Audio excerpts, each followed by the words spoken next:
Afia is innocent. We want her back and we will not rest until we get her back. American state department ने on record ये बात कही है, उन्होंने कहा है हमसे कभी भी पाकिस्तानी स्टेट ने ये इशू टेकअप किया ही नहीं. यानी इशू टेकअप किया वो ना माने वो एक अलग बात है.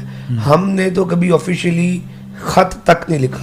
आफिया का केस जो है वो बहुत ही लीगल हवाले से आप देख लें तो उसकी सजा बनती ही नहीं है, वो बेगुनाह है. This is an extremely traumatized human being who needs human rights and needs help. हाफिज सिद्दीकी साहिबा ने अपना एक ख्वाब सुनाया अपनी वालदा को.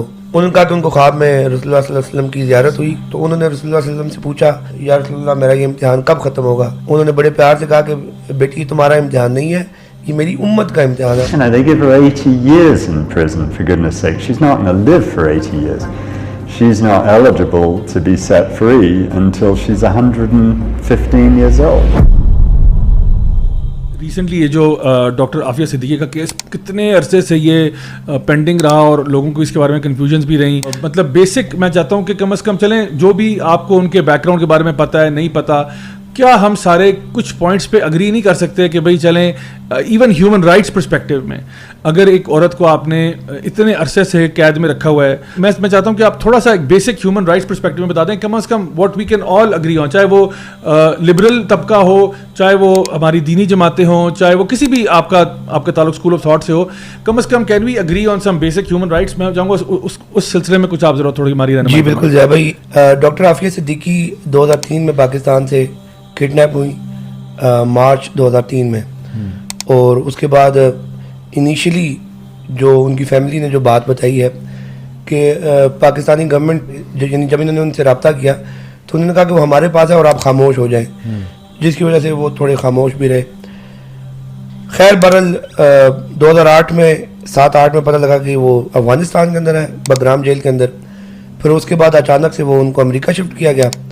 अमेरिका में उनके खिलाफ ट्रायल हुआ और फिर उनको 86 ईयर्स की सज़ा सुनाई गई. अभी अमेरिका जाने से पहले डॉक्टर फौजिया इस्लामाबाद आई थी. Afia is innocent. We want her back and we will not rest until we get her back.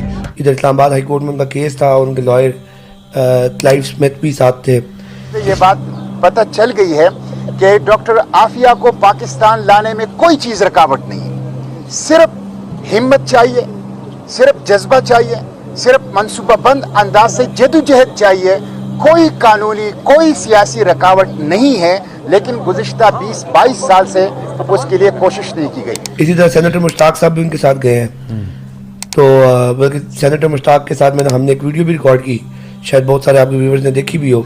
Doctor Fauzia Siddiqui 20 साल बाद अपनी बहन डॉक्टर आफिया सिद्दीकी से मिलने अमेरिका जा रही है.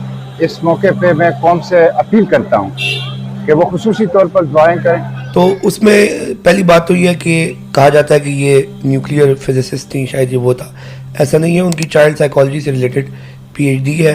Dr. Afia Siddiqui is a Pakistani neurologist who studied in the United States and graduated from MIT in 1995.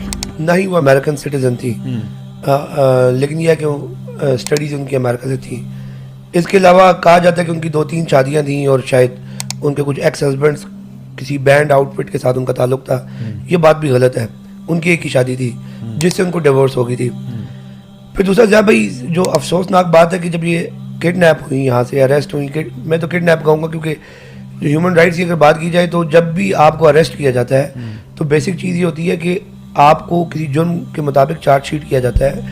आपको कानून के दायरे के अंदर किसी ऐसी अथॉरिटी के पास प्रेजेंट किया जाता है, पुलिस हो गई, अदालत में पेश किया जाता है. इनको तो अदालत में पेश किया गया 2008 के बाद, वो भी पाकिस्तान के अंदर नहीं, अमेरिका में. How can a Pakistani citizen be brought from Pakistan to Afghanistan, get shot? पीप बह रहा है जख्मों में से, शीज लागिर हुई हुई है, एंड आप उसको अदालत में पेश करते हैं. एक जज कहता है कि this is a case of rendition. You can't shift one person from one New York borough to another New York borough. How can you cross 3 continents? इनको अभी जो डॉक्टर फौजिया गई हैं, कैन यू इमेजिन कि 20 साल बाद کوئی فیملی ممبر ملنے گیا ہے 20 years امریکہ میں گئے ڈاکٹر عافیہ صدیقی سے ان کی بہن فوزیہ صدیقی نے ایک اور ملاقات کی ہے. فوزیہ صدیقی جیو نیوز سے خصوصی گفتگو میں اپنی بہن عافیہ صدیقی سے ملاقات کا احوال سناتے ہوئے رو پڑی. انہوں نے کہا کہ درمیان میں شیشے کی دیوار حائل تھی, بہن کا ہاتھ تھامنے کی بھی اجازت نہیں تھی. عافیہ کو والدہ کے انتقال کا بتانے کی ہمت ہی نہیں پڑی. اور اس دوران ان کی آج سے کوئی 10-12 سال پہلے ان کی والدہ سے فون پر بات ہوئی تھی, اور وہ بھی یعنی آپ امیجن کر سکتے ہیں کہ کس طرح کی ہوئی ہوگی بات. تو اور ابھی بھی جو ملاقات ہوئی ہے اس میں خبریں یہ آ رہی ہیں کہ they were not allowed to touch each other, بلکہ درمیان میں ایک بہت بڑا یعنی موٹا تھک گلاس تھا, اور وہ بھی جیسا ہوتا ہے نا جیسا فلموں میں دکھاتے ہیں فون کے اوپر بات کی جاتی ہے. اچھا, اس کے ستم بالائے ستم یہ کہ ان کی فیملی کو یہ بھی نہیں الاؤ کیا گیا کہ وہ ان کے بچوں کی تصویریں, یعنی ایک ماں نے 20 سال سے اس کو یہ نہیں پتا کہ اس کے بچے زندہ ہیں, مر گئے, کہاں ہیں, کیسے ہیں. تو انہوں نے ریکویسٹ کی کہ میرے بچوں کے بارے میں بتایا جائے. تو ان کی جو سسٹر ہیں ڈاکٹر فوزیہ, انہوں نے ان کو پکچرز دکھانے کی کوشش کی, تو انہوں نے پکچرز نہیں دکھانے دی. تو یعنی یہ اگر آپ ہیومن رائٹس کی بات کریں تو یہاں پہ تو بالکل بیسک جو ہیومن رائٹس ہیں وہ بھی نہیں دیے گئے. کس منہ سے میں کیا کہتی, لیکن اس کو گلے لگا کے اس کا کچھ غم, اس کی کچھ تکلیف تو اپنے سر لے سکتی تھی, لیکن انہوں نے نہیں اجازت دی. شیشے میں سے میں نے کوشش کی, بہت خوش آمد کی کہ بچوں کی تصویر تو دکھا دوں کہ وہ کتنے بڑے ہو گئے, 20 سال بیت گئے, جوان ہو گئے. انہوں نے نہیں دکھانے دی. جو ان کا کیس ہے پورا, ان کے اوپر جو چارج شیٹ امریکہ میں ہوا اس میں ان کے اوپر ٹیررزم کے چارجز نہیں ہیں. یہ بھی ایک بہت بڑی مسکنسیپشن ہے کہ یہ ان کے اوپر ٹیررزم کے چارجز ہیں. اگر ٹیررزم کے چارجز ہوتے تھے تو کچھ نہ کچھ بات سمجھ آتی کہ یار چلو, اور پھر ہم بھی شاید کہتے کہ شاید واقعی کوئی نہ کوئی تعلق رہا ہو. ایسا کچھ بھی نہیں ہے. امریکہ نے خود جو ان کو چارج شیٹ کیا وہ اس بات پہ چارج شیٹ کیا, بگرام کے اندر جب یہ ان کو انہوں نے رکھا ہوا تھا افغانستان کا ایک صوبہ غزنی وہاں پر, تو وہاں پر ایک کرٹن کے پیچھے ان کو رکھا ہوا تھا, اور اس میں کیا ہوا کہ یہ وہاں سے اٹھتی ہیں. میرین کارپس کے 6 ٹرینڈ فوجی کامبیٹ میں ایکسپیرینس رکھتے ہیں, ان کو ایک کمزور سی خاتون وہ اٹھتی ہے, ان کو ٹیکل کرتی ہے, ان سے ویپن کھینچتی ہے اور ان کو شوٹ کرنے کی کوشش کرتی ہے, اور ان دا پروسیس خود اس کو بلٹ انجری ہو جاتی ہے.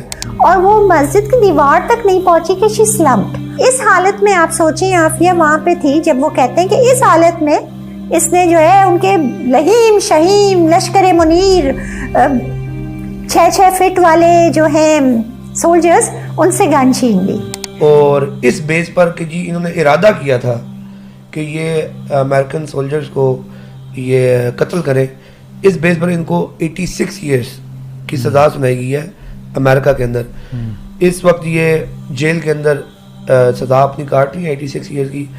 اور سینیٹر مشتاق احمد نے بتایا کہ یہ اس جیل کا جو سب سے زیادہ سخت والا, جو بہت ہی زیادہ ہائی پروفائل کرمنلز کے لیے جو ڈیٹینشن ایریا ہوتا ہے, ان کو وہاں پر رکھا ہوا ہے. دیکھیں, پہلے تو جب میں جیل گیا تو ایک بہت ہی خوفناک جیل تھا, اور جب میں پہلے دروازے سے اندر گیا تو مجھے زنجیروں, بڑی بڑی چابیوں اور ہتھکڑیوں کی جھنکار وہ سنائی دی. 2 چھوٹے چھوٹے کمرے تھے جس کے درمیان میں ایک مربع میٹر کا ایک شیشہ لگا ہوا تھا دیوار میں, اور اس دیوار کے اس طرف ڈاکٹر عافیہ بیٹھی ہوئی تھی.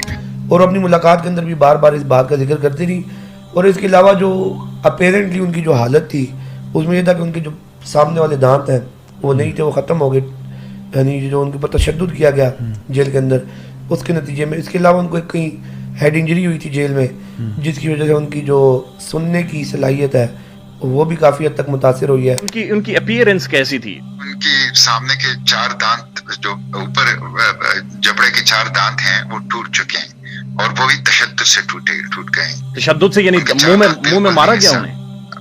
ہاں بالکل, وہ تو مارتے ہیں. یہاں تو بہت تشدد ہوتا ہے. یہ جو جس جیل کے اندر یہ ہے, یہ بدنام جیل ہیں. اس وقت بھی امریکن ایڈمنسٹریشن کا اس کی کئی انکوائریاں چل رہی ہے. اور اس کے علاوہ جو ظاہر سی بات ہے پھر جو مینٹل ٹراما اور باقی ساری چیزیں, تو یہ ساری چیزیں ہیں ضیاء بھائی. اور اس میں یہ ہے کہ اب ایک بہت عرصے بعد ایک امید پیدا ہوئی ہے. 2 بندے وہ رہا ہو گئے گوانٹانامو سے, ایک 20 سال کے بعد سیف اللہ پراچا صاحب, اور دوسرا 21 سال کے بعد ربانی احمد ربانی صاحب. کی حراستی مرکز گوانتانامو سے پاکستانی قیدی کو رہا کر دیا گیا ہے. सैफ उल्लाह पराचा आज सुबह पाकिस्तान पहुंच गए हैं। हुकाम ने 2 पाकिस्तानी भाइयों को 20 साल तक बगैर किसी इल्जाम के ग्वांटानामो बे जेल में कैद रखने के बाद जुमेरात को उनके वतन वापस पहुंचा दिया गया। तो मैं समझता हूँ उसके बाद हमें बिल्कुल वाज़ेह रोशनी नजर आ रही है कि अगर सीरियस एफर्ट्स की जाए, कॉम्प्रहेंसिव एफर्ट्स की जाए, इखलास के साथ एफर्ट्स की जाए, तो डॉक्टर आफिया सिद्दीकी का केस जो है वो बिल्कुल आसान है कि हम उनको रिहाई दिला सकते हैं। अब हम उम्मीद करते हैं कि आइंदा भी इंशाल्लाह जो वक्त गुजरता है, और मैं समझता हूँ कि कोई भी बंदा जो एक नॉर्मल रैशनल इंसान है ना, मैं तो अभी ये नहीं कह रहा मुसलमान है या पाकिस्तानी है, कुछ भी है, आई थिंक हर इंसान ये बात एग्री कर सकता है कि देखें ह्यूमन डिग्निटी कोई चीज़ होती है। अगर किसी के बारे में कोई आपको मसला भी है, लेट्स सपोज कि कुछ भी, हमें तो अभी अब केस की तहकीकात हैं, डिटेल्स हैं, जो भी हैं, एवरी ह्यूमन बीइंग डिजर्व्स कि उसका फेयर ट्रायल होना चाहिए। अगर उसकी सज़ा बनती है तो सज़ा दें, आप बाकायदा उसके ऊपर चार्जेस लगाएं ना। और ये केस बड़ी हैरानगी की बात है जया भाई, यानी आपको भी पता होगा, आपके व्यूअर्स भी सुन रहे हैं, ये केस ऐसा केस है कि मेरा ख्याल है शायद ही कोई बंदा हो पाकिस्तान में जिसको डॉक्टर आफिया सिद्दीकी के बारे में कुछ ना मालूम हो। सबको पता है वो मजलूम है, सबको पता है कि वो बेगुनाह है, और ये एक तरह से हमारे लिए ना एक कौमी गैरत का भी मसला है। और एक और मज़े की बात ये कि कल फौजिया सिद्दीकी की जो उनकी सिस्टर है, उनकी एक में तो उनकी जो मूवमेंट है, आफिया मूवमेंट उन्होंने बनाई हुई है, तो वहाँ पर उनका एक बयान लगा हुआ था। वो ये था कि आफिया को तो ये भी नहीं पता कि उनकी वालदा जो है वो फोत हो चुकी हैं, बल्कि उन्होंने बार बार अपनी सिस्टर से पूछा कि वालदा किधर है, वो क्यों नहीं आई, उनका हाल कैसा है। तो वो उन्होंने इंटरव्यू भी दिया एक टीवी चैनल को, उन्होंने बताया कि मेरे में हिम्मत ही नहीं हुई कि मैं उनको बता सकूं। उसने अम्मी का पूछा, मैंने दिल में, मुझसे कुछ नहीं कहा गया। मैंने कहा तुम अहमद का सुनो, तुम मरियम का सुनो। मैं उसको यूँ टालती गई, और मैं अम्मी के अम्मी ने कहा था हिम्मत नहीं हारना, अम्मी ने यूँ कहा, अम्मी ने यूँ, अम्मी की बातें, लेकिन मुझसे उससे नहीं बताया गया। तो खैर, तो बहरहाल ये सूरत हाल है। इसमें यह है कि अभी एक उम्मीद पैदा हुई है और कोशिश की जा रही है कि कंपैशनेट रिलीज़ के ज़ुमरे में इनको कर दीजिए। और बहुत सारे लीगल चैलेंजेस भी हैं, मसलन प्रिजनर एक्सचेंज का होता है मामला, लेकिन उसमें बताया ये जा रहा है कि उसके लिए सिर्फ उन कंट्रीज़ के साथ होता है जिनके साथ ट्रीटीज़ हो। तो पाकिस्तान के अमेरिका के साथ कोई ऐसी ट्रीटी नहीं है कि जिसमें हमारा उनके साथ प्रिजनर एक्सचेंज हो सके। तो लिहाजा आप कोशिश करेंगे कंपैशनेट रिलीज़। और इसमें एक बहुत इंटरेस्टिंग बात जो पब्लिक अवेयरनेस के लिए बहुत ज़रूरी है, तो अमेरिकन स्टेट डिपार्टमेंट ने ऑन रिकॉर्ड ये बात कही है, उन्होंने कहा कि हमसे कभी भी पाकिस्तानी स्टेट ने ये इशू टेकअप किया ही नहीं। यानी इशू टेकअप किया वो ना माने वो एक अलग बात है, हमने तो कभी ऑफिशियली खत तक नहीं लिखा कि ये एक बेगुनाह हमारे सिटीजन है, इसके साथ ये मामला हुआ है तो आप इस पर हमें बताएं वगैरह वगैरह वगैरह। तो हमारी स्टेट ने कभी भी ख़त भी नहीं लिखा। तो ये बड़ी एक आप कह लें कि अजीब सी और मायूस कुन बात है। और दूसरा ये कि ज़िया भाई यहाँ पर एक और बात मैं ऐड करना चाहूँगा। बैक इन 2011 जब उनकी वालदा की फ़ोन पर उनसे बात करवाएगी तो आफिया सिद्दीकी साहिबा ने अपना एक ख्वाब सुनाया अपनी वालदा को।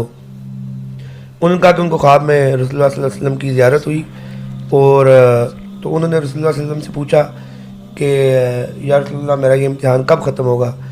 तो जो अल्लाह के नबी थे तो वो उन्होंने बड़े प्यार से कहा कि बेटी तुम्हारा इम्तिहान नहीं है, ये मेरी उम्मत का इम्तिहान है। और मैं ये समझता हूँ वाकई अब हम जैसे लोगों का और ये मैंने हसल कौम ये हमारा जो है ना ये इम्तिहान है।